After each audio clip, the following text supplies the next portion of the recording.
morning, student. How are you? I hope you are fine. Today we are learning about lesson number 1 ध्वनि.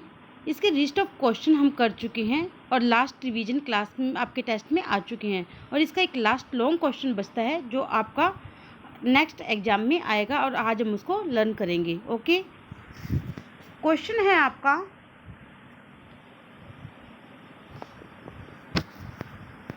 बसंत ऋतु में आने वाले त्योहारों के विषय में जानकारी एकत्र कीजिए और किसी एक त्यौहार पर निबंध लिखिए. कोई भी एक त्यौहार के ऊपर हमें निबंध लिखता है. कौन से त्यौहार? जो बसंत ऋतु में आते हैं. ओके, बसंत ऋतु में मुख्यतः बसंत पंचमी, महाशिवरात्रि, होली के त्यौहार मनाए जाते हैं. बसंत पंचमी के दिन विद्या की देवी माँ सरस्वती की पूजा होती है. महाशिवरात्रि पर भगवान शिव की पूजा अर्चना और यज्ञ हवन आदि किया जाता है. इस अवसर पर मेलों का आयोजन भी किया जाता है. अब इनमें से हमें एक त्यौहार के बारे में लिखना है. मैं आपको होली करवा रही हूँ, अब बाकी आपको कोई और भी राइट कर सकते हो और ये ज़रूरी नहीं है कि जो बुक में राइट किया हुआ है वही आपको राइट करना है. आप अपनी कुछ लाइन्स अपनी तरफ से भी ऐड कर सकते हैं. देखिए, होली. भारत त्योहारों का देश है जिसमें होली रंगों भरा मौज मस्ती का, उत्साह और उमंगों का त्यौहार है. जिस प्रकार प्रकृति सदैव एक ही रंग में नहीं बनती अपितु विभिन्न ऋतुएं प्रकृति को अपने रंगों में रंगती रहती है, वैसे ही उल्लास, उमंग, संगीत और नृत्य के साथ होली के रूप में भी बसंत ऋतु चारों और गुलाल बिखेर देती है. ठीक है, इनके आगमन पर मनुष्य तो क्या प्रकृति भी इठला जाती है. किसान अपनी फसल को लहराता हुआ फूला नहीं समाता. इसमें क्या बताया कि होली के त्यौहार प्रकृति जो है वो उसमें भी एक रंग नहीं रहता, उसमें भी एक रंग नहीं रहता, तो जो इंसान है वो एक रंग में कैसा रह सकता है.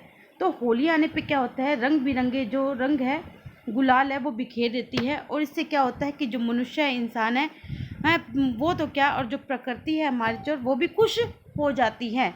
किसान अपनी फसल को हरा भरा देखकर फूला नहीं समाता, कि यानी कि वो बहुत खुश होता है. पौराणिक प्रकृति. और ये होली का त्यौहार क्यों मनाया जाता है? क्यों? देखो, पौराणिक दृष्टि से इस उल्लासमय त्यौहार का संबंध दैत्यराज हिरण्यकशिपु, उसके पुत्र प्रहलाद और उसकी बहन होलिका की कथा से जुड़ा हुआ है. हिरण्यकशिपु ने वरदान प्राप्त करके समय को भगवान घोषित कर दिया और अपनी पूजा करवानी आरंभ कर दी. उसका पुत्र प्रहलाद विष्णु भक्त था, जबकि हिरण्यकशिपु विष्णु को अपना परम शत्रु मानता था. यही अंतर पिता पुत्र के वैमनस्य का कारण बना. हिरण्यकशिपु ने प्रहलाद को विष्णु भक्ति की आराधना करने के लिए मना किया, किंतु वह नहीं माना. प्रहलाद की विष्णु की भक्ति करने से रोकने के लिए दैत्यराज हिरण्यकशिपु ने उसे अनेक यातनाएं दी, उसको बहुत कष्ट दिए. कौन को? देखो, किंतु प्रहलाद ने अपना निश्चय नहीं बदला. फिर हिरण्यकशिपु ने अपने पुत्र को जला देने की बात सोची. हिरण्यकशिपु की बहन होलिका को अग्नि से वरदान मिला हुआ था. आपने ये कथा सुनी होगी कि जो होलिका है, हिरण्यकशिपु की बहन, उसे वरदान मिला हुआ था कि वो आग से नहीं जलेगी और वो किसी को भी गोद में लेके बैठ जाती है तो वो जल जाता है और जो होलिका है वो बच जाती है. तो इसी के अनुसार जो हिरण्यकशिपु है उसने क्या सोचा कि जो ये प्रहलाद है उसको होलिका की गोद में बिठा देते हैं तो प्रहलाद मर जाएगा, जल जाएगा यानी, और जो होलिका है वो बच जाएगी. तो देखिए, फलतः वह प्रहलाद को गोद में लेकर लकड़ियों की ढेर पर बैठ गई, लेकिन होलिका जलकर मर गई और प्रहलाद बच गया. तब से होलिका को जलाने की परंपरा चली आ रही है. ओके, नेक्स्ट देखिए, होली का त्यौहार कब मनाया जाता है? होली का त्यौहार फागुन मास की पूर्णिमा को मनाया जाता है. इन दिनों शिशिर का अंत और वसंत का आरंभ होने लगता है. शिशिर ऋतु कौन से थे? सर्दियों की जो ऋतु होती है. प्रातः काल होली पूजन होता है और सायंकाल होली दहन होता है. चने और गेहूं या जौ की बालें होलिका की आग में भूनते हैं. आपने भी भूनी होगी. जैसे रात सुबह हम क्या कहते हैं, होलिका पूजन करके आते हैं. ठीक है, और शाम के समय हम कहते हैं होलिका का दहन करते हैं, यानी होलिका को जलाते हैं और वहाँ पर अपने साथ हम गेहूँ है, जौ है या चने है, उसकी बालें लेके जाते हैं और वो उसी आग में हम भूनते हैं. होलिका दहन के साथ इस भुने अनाज को एक दूसरे को देते हैं और गले मिलते हैं। नव वधुएं विशेष रूप से होली पूजन करती हैं, यानी कि नई जो वधु होती है।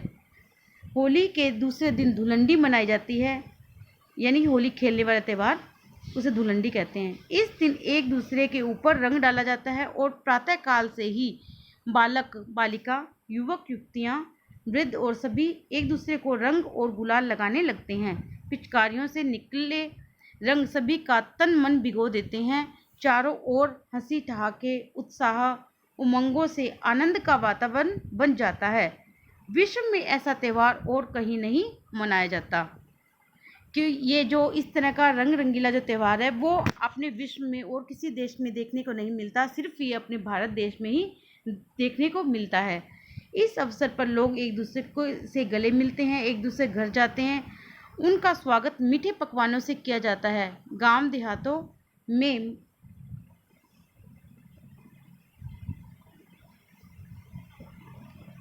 महीने भर पहले से ही होली के त्यौहार की उत्सव की तैयारियां शुरू हो जाती है और होली के अवसर पर कवि सम्मेलन तथा नृत्य आदि के कार्यक्रम का आयोजन शुरू हो जाता है। वर्तमान युग में इस त्यौहार से कुछ कुरीतियां भी शामिल हो गई। कुरीतियां यानी बुरी जो रीतियां हैं वो भी शामिल हो गई। कौन सी? रंग खेलते हुए कालिक या बदबूदार कीचड़ मुख पर मल देना, रास्ते में जाते हुए लोगों पर गंदगी फेंकना, बसों कारों पर रंग भरे गुब्बारे फेंकना, होली के बहाने गलत व्यवहार करना, ये सब कोई भी सभ्य व्यक्ति सहन नहीं कर सकता। ये सब होली के त्यौहार पर लोग करते हैं, जो कि बिल्कुल गलत है। हमें इस तरह का काम नहीं करना चाहिए। कुछ लोग नशे में धुत होकर अश्लील हरकतें करने से बाज नहीं आते।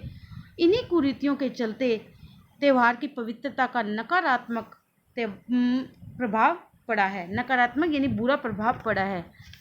होली अपने मेल मिलाप और भाईचारे का त्यौहार है। इसे इसी भावना से मनाना चाहिए। यह त्यौहार समस्याओं से ग्रस्त दैनिक जीवन को ताजगी से भरे नए रंगों से भर देता है।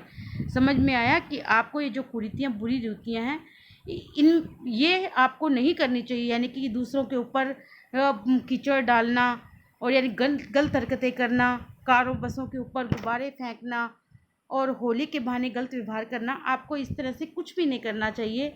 ये क्या है? एक भाईचारे का, मेल मिलाप का त्यौहार है। इसे अच्छे से मनाना चाहिए। आपको ये क्वेश्चन जो अच्छे से समझ में आया होगा, आप इसको 2 से 3 बार रीड करिए और लिख कर इसकी प्रैक्टिस कीजिए। Thank you. Have a nice day.